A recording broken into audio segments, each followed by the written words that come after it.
Levítico capítulo 15, vamos ler todo o capítulo, são 33 versículos. E com isso nós encerramos uma segunda sessão. A primeira sessão, capítulo 1 até o capítulo 10, que é a preparação dos sacerdotes com os sacrifícios. Capítulo 11 até o capítulo 15, leis sobre pureza e impureza.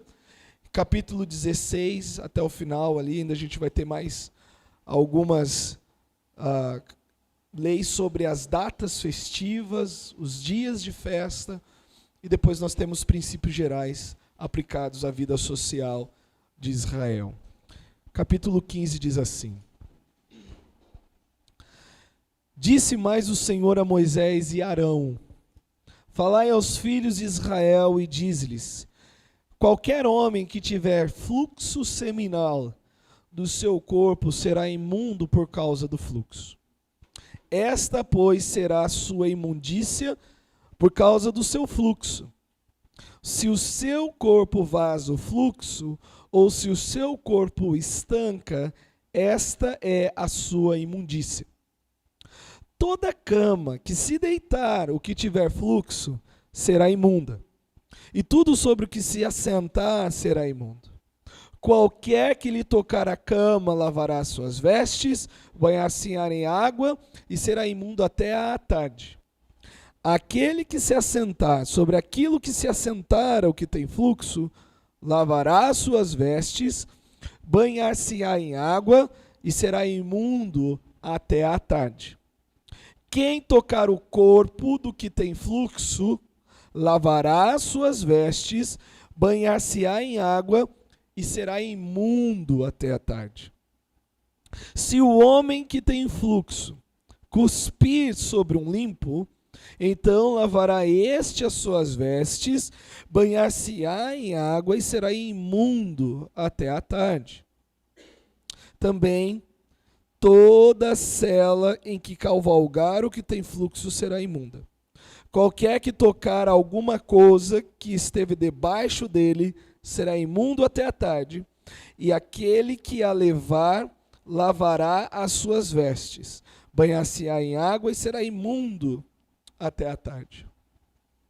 Também todo aquele que tocar o que tiver o fluxo, sem haver lavado as suas mãos com água, lavará as suas vestes, banhar-se-á em água e será imundo até a tarde. O vaso de barro em que tocar o que tem fluxo será quebrado, porém todo vaso de madeira será lavado em água. Quando, pois, o que tem fluxo dele estiver limpo, contar-se-ão 7 dias para a sua purificação, lavará as suas vestes, banhará o corpo em águas correntes e será limpo. Ao 8º dia, tomará 2 rolas ou 2 pombinhos e virá perante o Senhor à porta da tenda da congregação e os dará ao sacerdote. Este os oferecerá, um para oferta pelo pecado e outro para o holocausto. E assim o sacerdote fará por ele expiação do seu fluxo perante o Senhor. Os irmãos lembram da diferença? Oferta pelo pecado e oferta pela culpa do pecado. Esse é só pelo fato de ser pecador. Diferente daquele que fez sabendo que era errado se fazer.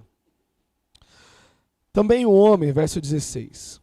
Quando se der com ele emissão do sêmen, banhará todo o seu corpo em água e será imundo até a tarde. Toda veste e toda pele em que houver sêmen se lavarão em água e serão imundas até a tarde. Se um homem coabitar com a mulher e tiver emissão do sêmen, ambos se banharão em água e serão imundos até a tarde. A mulher, quando tiver o fluxo de sangue, se este for o fluxo costumado do seu corpo, estará 7 dias na sua menstruação, e qualquer que a tocar será imundo até a tarde. Tudo sobre o que ela se deitar durante a menstruação será imundo. E tudo sobre o que se assentar será imundo. Quem tocar no leito dela lavará suas vestes, banhar-se-á em água e será imundo até a tarde. Quem tocar alguma coisa sobre o que ela se tiver assentado, lavará suas vestes, banhar-se-á em água e será imundo até a tarde. Também quem tocar alguma coisa que estiver sobre a cama ou sobre aquilo que ela se assentou, esse será imundo até a tarde. Se um homem coabitar com ela e a sua menstruação estiver sobre ele, será imundo por 7 dias, e toda a cama que ele se deitar será imunda. Também a mulher, quando manar fluxo do seu sangue, por muitos dias fora do tempo da sua menstruação, ou quando tiver fluxo do sangue por mais tempo do que acostumado, todos os dias do fluxo será imunda, como nos dias da sua menstruação. Toda a cama sobre que se deitar durante os dias do seu fluxo ser-lhe-á como a cama da sua menstruação, e toda coisa sobre o que se assentar será imunda, conforme a impureza da sua menstruação. Quem tocar esta será imundo, porquanto lavará suas vestes, banhar-se-á em água e será imundo até a tarde. Porém, quando lhe cessar o fluxo, então se contarão 7 dias e depois disso será limpo. Ao 8º dia tomará 2 rolas ou 2 pombinhos e os trará ao sacerdote à porta da tenda da congregação. Então o sacerdote oferecerá uma para oferta pelo pecado e outro para holocausto. O sacerdote fará por ela expiação do fluxo da sua impureza perante o Senhor. Assim separareis os filhos de Israel das suas impurezas, para que não morram nelas, ao contaminar o meu tabernáculo que está no meio deles. Esta é a lei daquele que tem o fluxo e daquele com quem se dá a emissão do sêmen, e que fica por ela imundo, também da mulher passível da sua menstruação, daquele que tem o fluxo, seja o homem ou mulher, e do homem que se deita com mulher imunda. Oremos. Pai, nós pedimos a tua ajuda, porque a nossa mentalidade ocidental pode ler com as mais variadas, ou ter as mais variadas reações diante do assunto lido, e não captarmos de fato a reação que o Senhor quer que tenhamos, pureza. Que o princípio lançado aqui forme, conforme nós falamos hoje de manhã, os nossos valores e os nossos comportamentos. E que teu Espírito ilumine para que vejamos além da mera letra e além dos preceitos aqui expostos. Em nome de Jesus. Amém. Hoje pela manhã, na nossa EBD, o pastor Marcos, ele fez um comentário bem pertinente. Se a igreja considerar determinados assuntos como tabu, os nossos filhos e jovens poderiam aprender corretamente na igreja, certamente eles aprenderão erroneamente lá fora. Se a igreja considerar tabu determinados assuntos e não tratá-los aqui, eles vão aprender lá fora. E nós não devemos esquecer que a igreja local, lá em 1 Timóteo 3:15, é chamado por Paulo de casa de Deus, igreja do Deus vivo, e lembra a dupla? Coluna e baluarte da verdade. Ela e dela, não só a verdade é sustentada como coluna, mas também defendida como baluarte, ou dependendo da tradução, bastião da verdade. E baluarte e bastião seria uma questão de defesa ou ataque. Então nós lembramos disso. Lógico, não com o pensamento da Igreja Católica, né, de que da Igreja vem autoridade sobre o texto, mas quando Paulo diz que a Igreja é a coluna e baluarte da verdade, ela é que sustenta no mundo a realidade ou a verdade de Deus. Por isso, este assunto não deve causar constrangimento, mas ser recebido com todo zelo e honra possível, pois foi da iniciativa divina discorrer e pautar sobre o mesmo. Muita gente olha para o livro de Levítico com estranheza, porque toca em certos assuntos que o pessoal fica com dedo para falar e para explicar. Mas Deus se preocupou em falar desses assuntos. Esta é a última sessão que cobre o assunto sobre pureza. Os que se aproximassem da presença de Deus, manifesta no meio do povo, no tabernáculo, deveriam fazê-lo com a pureza devida a Deus. Então, novamente, nós estamos fazendo a exposição de Levítico, chegamos no capítulo 15. A imagem que nós temos aqui é o povo saiu do Egito, está no deserto, receberam as leis. Êxodo do 22 até o final do Êxodo são instruções para o povo que deveria celebrar o Senhor no deserto. Essa celebração aconteceu, né? Não é que aconteceria, aconteceu num lugar chamado tabernáculo. Nós estudamos numa das EBDs, muitos anos atrás aí, talvez uns 3, 4 anos atrás, sobre o tabernáculo. É a manifestação visível da presença de Deus no meio do povo. O Deus Santo, que os serafins de Isaías 6 não podiam contemplar, e com 2 asas voavam, com 2 cobriam os pés, e com 2 cobriam os olhos.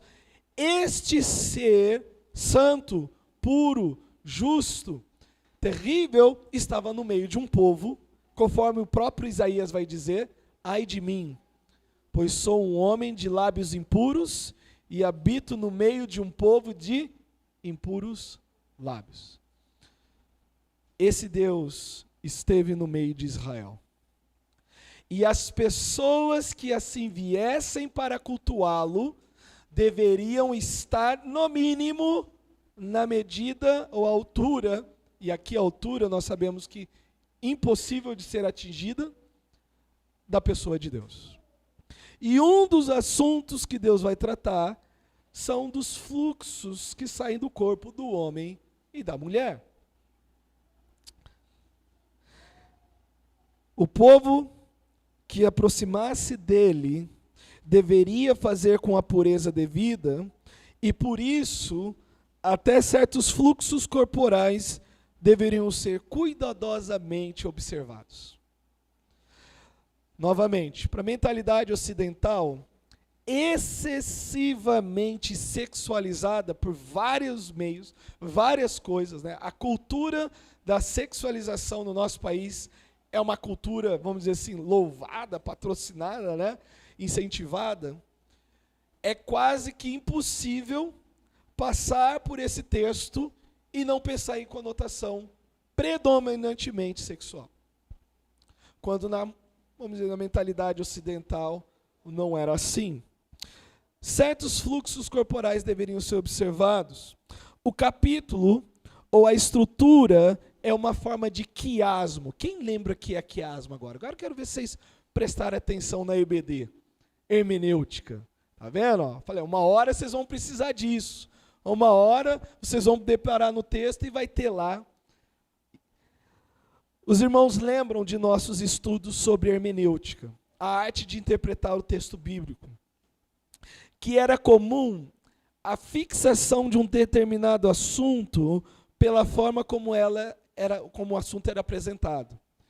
Então aqui nós temos Deus, o pedagogo por excelência, usando um recurso que facilmente a mente humana captaria ou guardaria a ideia principal. E ele faz isso através do que é chamado de quiasmo. O que é um quiasmo?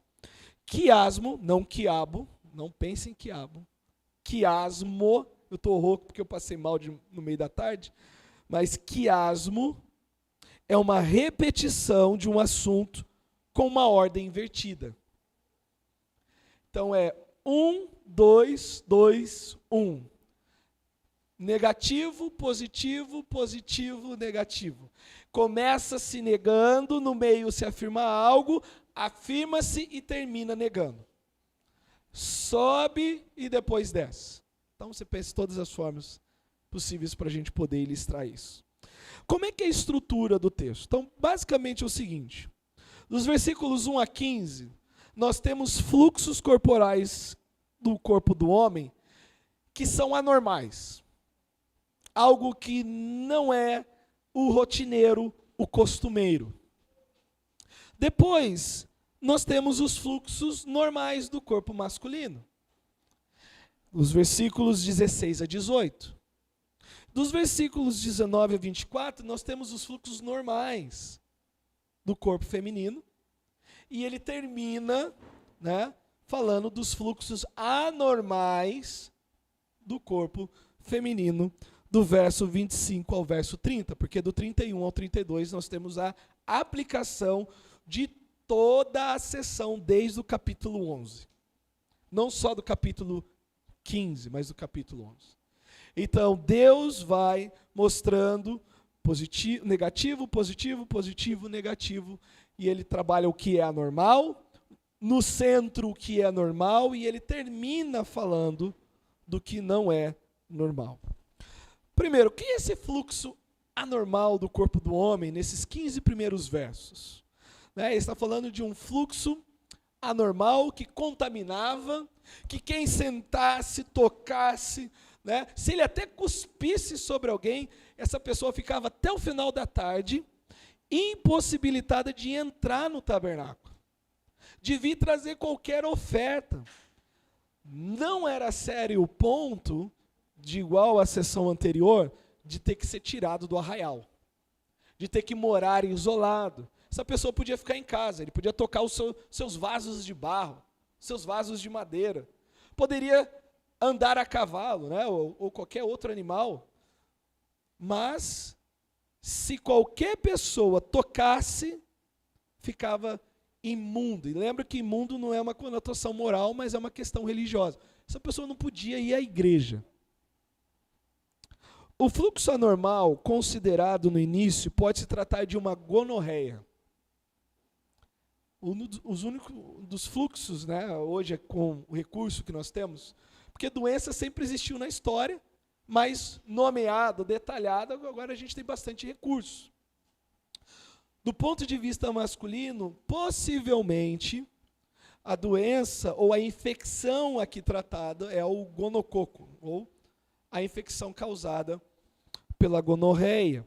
E a sua forma principal de transmissão é através do ato sexual. Depois poderia ser transmitido através do parto da mãe para o bebê. E, por fim, poderia ser contraída com o contato de superfícies contaminadas pela bactéria. Superfícies contaminadas pela bactéria. É anormal porque é causada por um agente externo, biológico. Então esse é o primeiro fluxo falado nos 15 primeiros versos.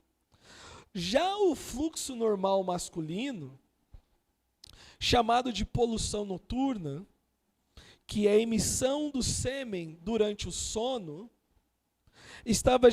hoje a medicina diz que é geralmente associada a elevados níveis de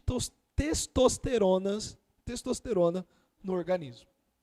E esse é considerado normal porque acontece numa única instância. Diferente do fluxo anormal, que é um fluxo contínuo. É um fluxo que acarretava por dias. O fluxo normal feminino, que já foi tratado no capítulo 12, é o fluxo da menstruação, e esse a gente nem precisa entrar na questão detalhada, mas esse cobre do verso 19 ao verso 24. Então note, ele fala de algo anormal, e deveria se tomar um cuidado. Havia-se uma oferta a ser trazida, uma oferta simples, um parzinho de rolas. trazia o sacerdote, quebrava o pescoço de uma e outra, voava, né? E aquilo simbolizando que a pessoa estava coberta pelo simples fato de ser pecador, e outro era oferecido como holocausto, dizendo, olha, volto com a minha vida dedicada ao Senhor. A oferta de holocausto é uma oferta que simboliza uma dedicação total a Deus. Levítico capítulo 1. Independente do animal trazido, a ideia era, assim como Deus fica com tudo, o sacerdote não pega nada, o adorador não pega nada, Deus fica com tudo, e a ideia do holocausto é essa, a minha vida totalmente para Deus. Para que eu tenha a minha vida voltada novamente para Deus, o pecado precisa ser coberto.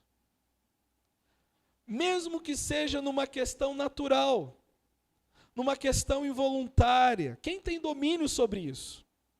Quem tem domínio sobre a poluição noturna? Hoje há um domínio sobre a questão, nem sei se, acho que nem algumas mulheres nascem com uma questão de não poder menstruar, se eu não me engano, outras nascem conforme aquela mulher, 12 anos, com hemorragia no evangelho, né? Mas pensando-se na naturalidade da coisa e não nas exceções, quem de nós tem controle sobre essas coisas? De todas as formas, nós somos lembrados que nós não temos um domínio sobre o pecado, Deus tem. E para que nós nos aproximemos de Deus, o pecado precisa ser coberto e nós nos aproximamos para lembrar o seguinte, nossa vida é totalmente para Deus. E por último, nós temos um fluxo anormal feminino, que vai do verso 25 ao verso 30, que poderia ser uma hemorragia. E nós temos um exemplo disso nos evangelhos. Né? Nos evangelhos, a mulher do fluxo de sangue, Jesus cercado por uma multidão, ela já tinha gastado todo o seu dinheiro com o médico, vinha sofrendo há muito tempo, e ela dizia consigo no seu íntimo, se eu só tocar as vestes dele, ficarei curada. E aí ela se embrenha, toca, e Jesus para e fala, opa, senti que de mim saiu o poder. Quem me tocou? Os discípulos, com aquela, vamos dizer assim, com aquela leveza de um martelo, dizem, o Senhor está cercado. E ainda pergunta quem te tocou. Né? Mas ele queria que ela desse um passo de fé e entendesse, olha, você está limpa. Ninguém vai te julgar. O fluxo anormal feminino pode ser uma hemorragia que está associada ao sangue, diferente do fluxo anormal masculino, pois esta é colocada em relação ao seu fluxo normal. Então, basicamente, o capítulo trata disso, de um cuidado, pode-se dizer higiênico, mas isso é trazido à tona para nos lembrar de outra coisa, porque santidade envolve os mínimos detalhes. Santidade envolve os mínimos detalhes. Uma das questões que é muito interessante para quem já participou de um Sedar de Pessa, o que é isso? O jantar que os hebreus celebraram na noite que saíram do Egito, o jantar de Páscoa. Na cerimônia, quem está realizando a cerimônia diz para as crianças saírem pela casa procurando o hametz, se eu não me engano, o fermento. E elas olham em cada canto da casa para ter certeza que não tem fermento na casa. Porque a Páscoa não era celebrada com fermento, e nós sabemos que o fermento é um símbolo do pecado. Por que nós estamos dizendo isso? Porque santidade envolve os mínimos detalhes. Quando Deus diz, olha, vocês vão prestar atenção até nisso, isso tornava eles alertas para até os mínimos detalhes da vida, porque é uma coisa íntima. É uma coisa íntima. E por mais que seja íntimo, ainda há, ou pode ocorrer a tentação do seguinte, ninguém está vendo. Se ninguém está vendo, eu posso me apresentar como um puro. Não estou impuro. A mulher poderia chegar e falar, não, está tudo bem. O homem poderia chegar e dizer, não, está tudo bem. Isso é um teste para o coração. Você é sincero diante de Deus, mesmo quando só os olhos de Deus veem? Porque a nossa tentação é o quê? Se o Júnior não está vendo, se o Rafael não sabe, então... Versos 31 a 33... Assim separareis os filhos de Israel das suas impurezas. Se Deus não disser, se Deus não apontar, se Ele não nos ensinar, irmãos, nós vamos ficar presos nas nossas impurezas. Porque quem é que possa discernir as próprias faltas? Não é o que Salmo 19 diz? Absolve-me das que me são ocultas. Lá no livro do profeta Ezequiel, se eu não me engano, diz, pode o animal que tem manchas desfazer as suas manchas? Vamos orar. Senhor, nós pedimos a Tua ajuda nesse momento para que possamos ajudar a mãe do Alberto a identificar o que está acontecendo e que o Senhor... E louvamos a Deus que isso tenha acontecido aqui e não o Alberto lá com a Shirley, né, e sozinho e sem poder ter um socorro imediato, como pôde ter aqui. Pois bem, irmãos, nós estávamos falando que santidade envolve os mínimos detalhes, porque ela testa a nossa sinceridade diante do Senhor, a nossa integridade diante de Deus. No assunto que nós vimos no capítulo 15, facilmente aquele que não estivesse interessado em agradar a Deus poderia burlar a manifestação dessas coisas. Poderia esconder, mas o coração sincero não. Realmente se preocuparia disso. Uma coisa interessante, você sabe por que um judeu usa um quepá? Aquele chapeuzinho? Para ele se lembrar que acima dele está Deus. Que ele tem um Deus acima dele. Sei que é uma ilustração visível, e os judeus sempre foram ensinados de uma forma muito lúdica e didática sobre questões espirituais, mas como que quando nós somos testados na nossa sinceridade diante de Deus? Porque santidade envolve os mínimos detalhes. Um povo santo é um povo separado por Deus, e também aqueles que se separam e se consagram para Deus. O verso 31, assim separareis os filhos de Israel das suas impurezas, para que não morram nelas ao contaminar o meu tabernáculo, que está no meio deles. Esta é a lei daquele que tem o fluxo e daquele que se dá a emissão do sêmen, e que fica por ela imundo. Também da mulher passível de sua menstruação, daquele que tem o fluxo, seja o homem ou mulher, e do homem que se deita com a mulher imunda.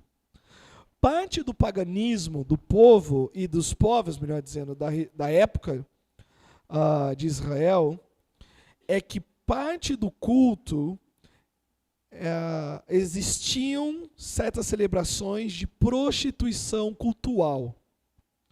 Nós sabemos que haviam outros cultos que envolviam o assassinato de inocentes.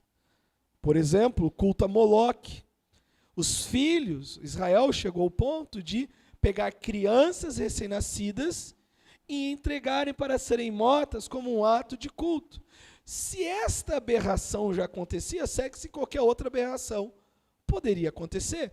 E uma delas era deles irem em lugares altos e terem relações sexuais como parte de um culto, de uma adoração, e outros dentro do templo. E Deus está dizendo o seguinte: vocês não vão profanar o meu tabernáculo, porque se vocês fizerem isso, vocês vão morrer. Vamos ler Oséias, capítulo 4. Livro do profeta Oséias, capítulo 4. Oséias 4, do 12 ao 13. Ezequiel, Daniel, Oséias, para vocês lembrarem aí.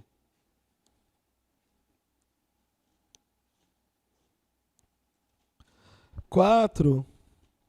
Vamos ler do 11 ao 13. Deus está usando o profeta para chamar a atenção do adultério espiritual de Israel, a infidelidade de Israel. Mas ele vai mencionar um adultério moral, né, físico. Diz assim: a sensualidade, o vinho e o mosto tiram o entendimento. Então, 3 coisas aí que é uma ameaça: sensualidade, vinho, mosto. O meu povo consulta o seu pedaço de pau, e a sua vara lhe dá a resposta. Porque o espírito de prostituição os engana, e eles se prostituem, e eles prostituindo-se, abandonam o seu Deus. Sacrificam sobre o cume dos montes, e queimam incenso sobre os outeiros, debaixo do carvalho, dos choupos e dos terebintos, porque é boa a sua sombra. Por isso as vossas filhas se prostituem, e as vossas noras adulteram. Isso aqui é literal, não é simbólico não, tá? Há uma prostituição, e a nora, né, então, casada com meu filho, vai e se deita com outro homem como um aspecto de culto. Irmãos, a consagração nos termos do Senhor é o que devemos focar do ponto de vista da nova aliança. Nós não estamos debaixo dessa regulação. Tá? Nós não estamos debaixo dessa regulação, mas estamos debaixo do mesmo Deus que regulou isso.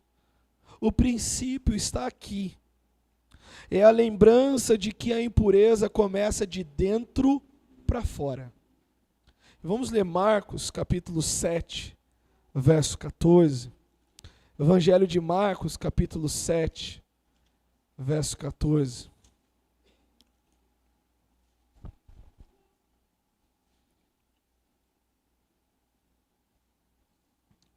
Diz assim: convocando ele de novo a multidão, Marcos 7, 14.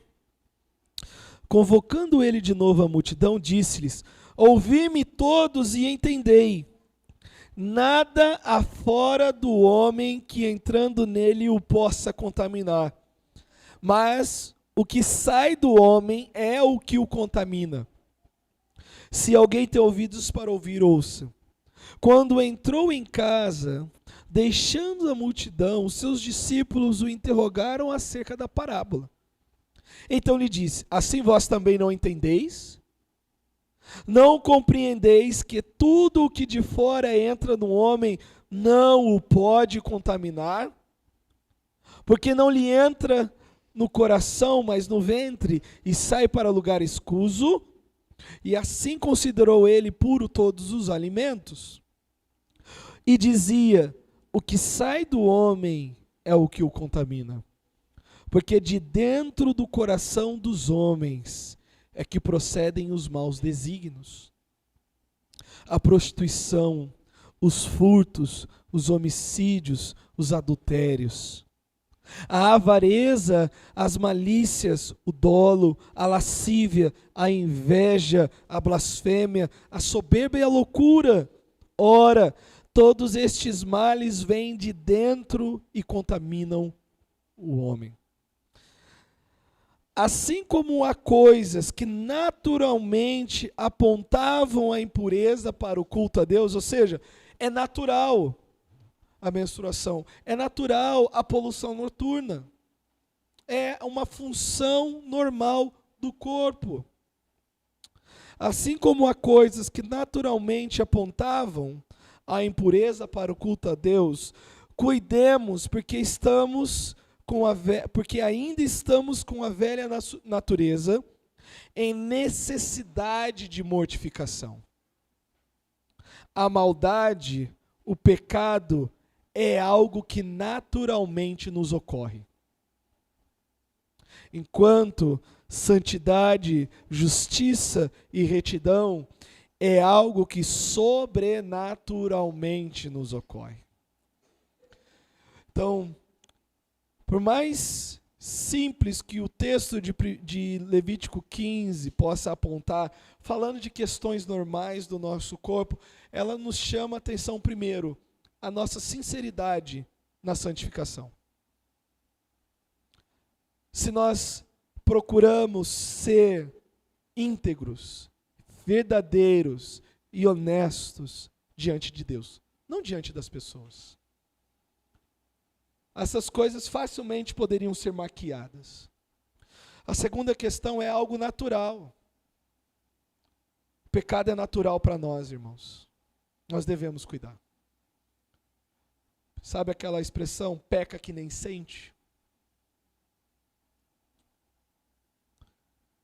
Mas virtude espiritual é algo sobrenatural, que só podemos por meio do Espírito Santo, andando no Espírito. E nós vamos finalizar com a leitura apenas de 1 de João 3, 1 a 6. Não carece de explicação. Primeira Epístola de João, capítulo 3, versos de 1 a 6.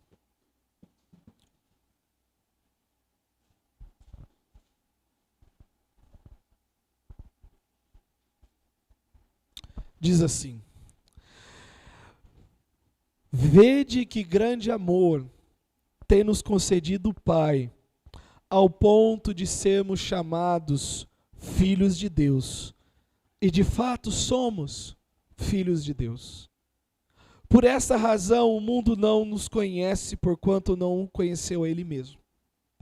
Amados, agora somos filhos de Deus, e ainda não se manifestou o que havemos de ser.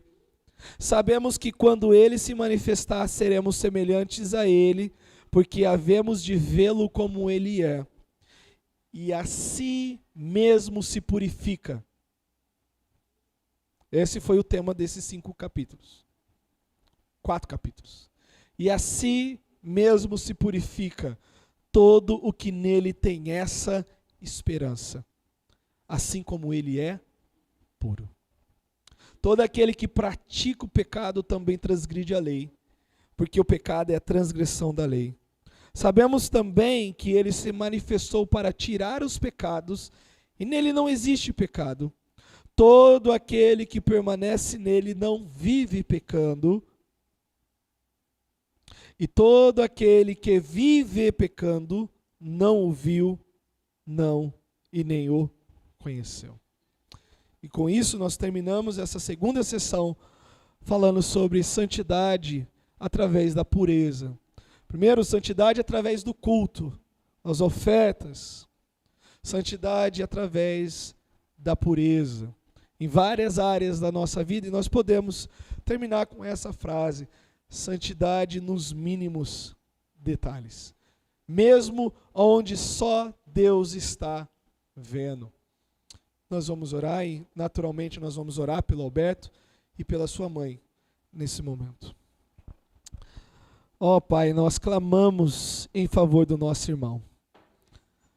Nós clamamos a fim de que o desespero não entre em seu coração, por mais preocupado que ele esteja agora, mas que, assim como o Senhor providenciou o pronto socorro aqui entre os irmãos, que o Senhor também abra as portas do atendimento onde ela for recolhida e que possa ter sido apenas um susto, ó Deus.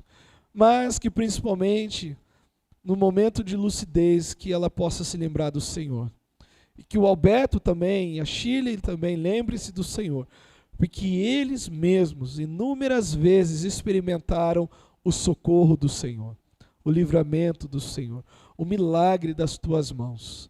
Assim nos unimos a eles, ó Deus, clamando como se fosse para a nossa própria mãe, que o Senhor os livre nessa noite, em nome de Jesus. Amém.